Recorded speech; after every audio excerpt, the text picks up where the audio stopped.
Ассалому алейкум дӯстони азиз, хушомадед ба канали Rule TJ. Номи ман Шаҳром. Имрӯз 28 сентябри соли 2021 1000 рубл 155 сомониву 40 дирам ва $100 1131 сомониву 60 дирам. Дар имрӯзанавормон 16 та мошинҳои фурӯшӣ мешаванд. Нархҳо аз 12000 сомонӣ сар мешаванд. Барои ҳамин ҳатман наборад то охира тамошо кунед, лайк монед ва дар каналмон подписатсия кунед. Дӯстони азиз, агар шумо ягон мошини фурӯшӣ доштагӣ бошед, ба рақамҳои барои реклама танҳо дар WhatsApp сурат ва маълумоти пурраи оиди мошинтон рой кунед. Агар мошин кофтеста бошед, дар комментария нависед чӣ хели мошин шуморо дар кор. Бисёри бад гап намезанем, рафтем.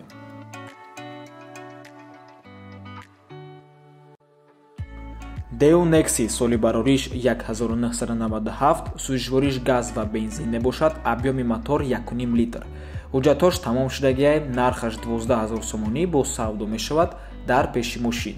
Мошин қарор аст дар шаҳри Душанбе. рақамҳои соҳибаш дар рӯи экранай.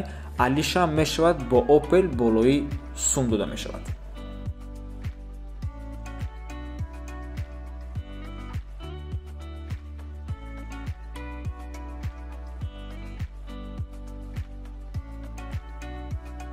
Opel Vectra A соли барориш 1991, объеми мотор 1.8 мебошад, сӯзишвориш газ ва бензин, коробка бошад простой.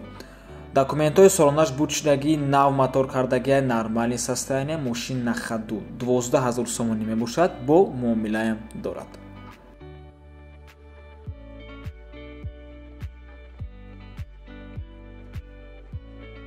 Аспи фурӯшӣ бародаров, асп 6 сола мебошад, дар ноҳияи Данғараяй, деҳаи Сафедсанг. нархаш 12000 сомонӣ мебошад. агар харидор боша, бо муомилаам дорад. аспи бузияй, рақамҳои соҳибаш дар рӯи экран.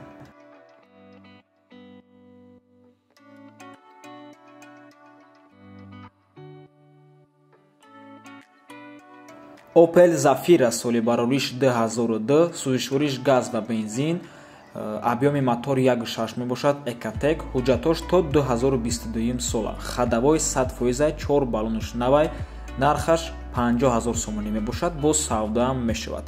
рақамҳои соҳибаш дар рӯи экран. рақамҳои 555 02 0600 WhatsApp дорад. мошин кондитсионерам дорад.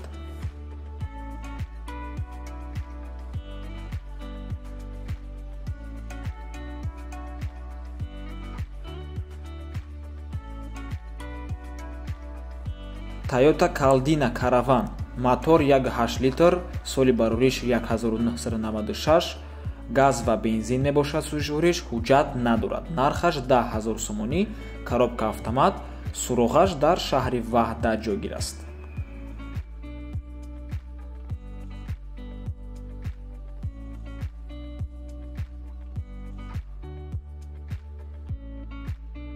Mercedes Sprinter соли барориш 2008, мотор 2.2 литр, задний привод, сӯзишвориш дизел мебошад, коробка передач механика. мошин дар ҳолати хуб қарор дорад. мотори 4 цилиндра, 2 турбина, мотор, коробка 100%, баллоно нав. харидори аниқ занг занед. нархаш 156000 сомонӣ, арзон ҳам мешавад.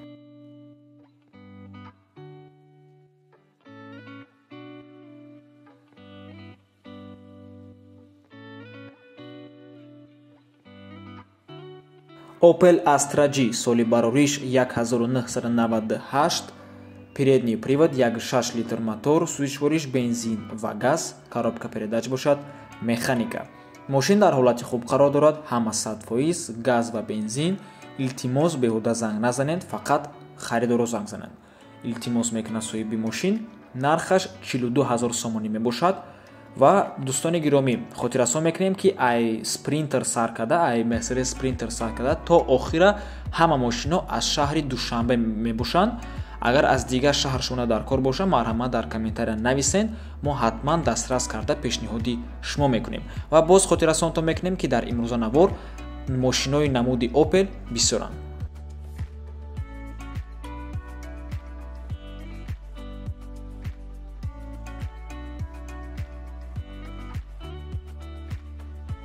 Hyundai Elantra соли барориш 2016, передний привод, 1.8 литр мотор, сӯзишвориш бензин мебошад, коробка передач автомат.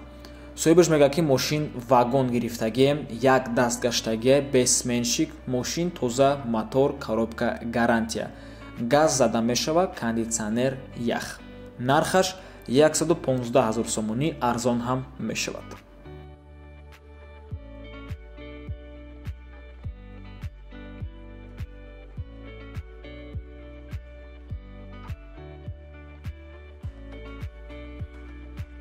ВАЗ 2107 соли барориш 2011, задний привод, 1.7 литр мотор, сӯзишвориш бензин, коробка передач бошад механика, мошин дар ҳолати хуби техникӣ қарор дорад, 4 диска нав, прибори электронӣ дорад, нозада ва танировка то 25 августи соли 2022. муомила дорад пеши мошинда срочна.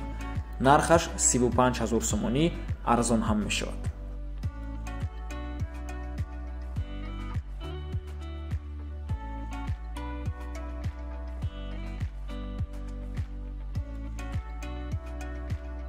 BMW тройка соли барориш 1992, задний привод, 1.6 литр мотор, сӯзишвориш бензин, коробка передач бошад механика.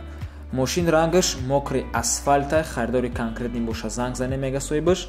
нархаш ҳамагӣ 20 000 сомонӣ.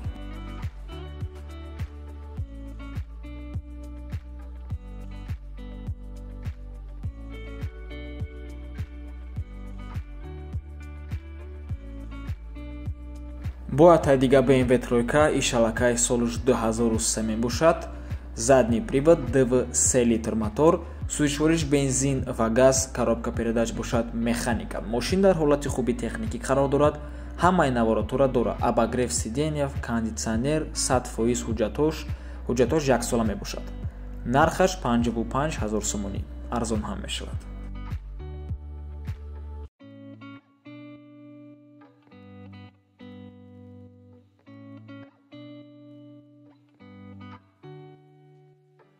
Mercedes E-класс соли барориш 1996, задний привод, CVD литр мотор, рангаш кабутай, сӯзишвориш бензин ва газ, коробка передач бошад автомат. мошин дар ҳолати хуб қарор дорад, салонаш тозаяй, кондитсионер кор мекунад, люк дора, подогрев сиденьев ҳаст, сиденьё лифт, климат контролем ҳаст. нархаш 44 000 сомонӣ, арзон ҳам мешавад ва алишам мешавад. метавонем ба ҳазору вариантатона пешниҳод кунем.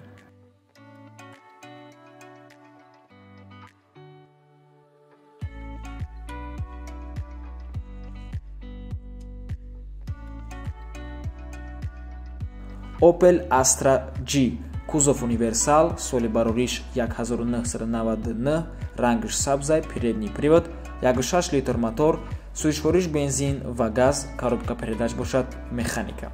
срочна фурӯхта мешавад бо нархи 42 500 сомонӣ. алишам мешавад ва арзон ҳам мешавад.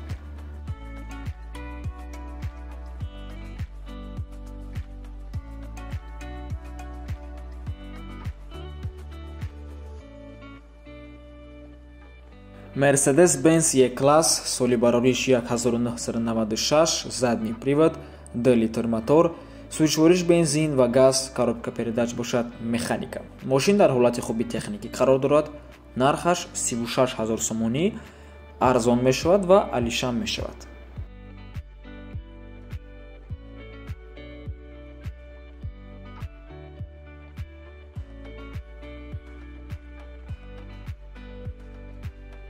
Opel Astra F соли барориш 1998, передний привод, 0.6 литр мотор, сӯзишвориш бензин ва газ, коробка передач механика. 100% соҳибаш мега срочно фурӯхта мешавад бо нархи 27 000 сомонӣ.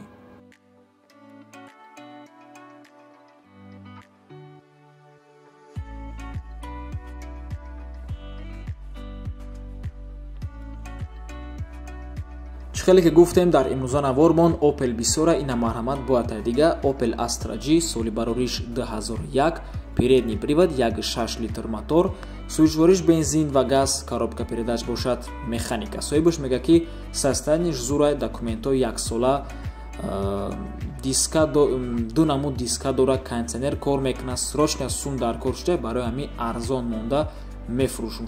Мошин тозаяй, савдо дар пеши мошин. Нархаш 37500 сомонӣ, арзон ҳам мешавад.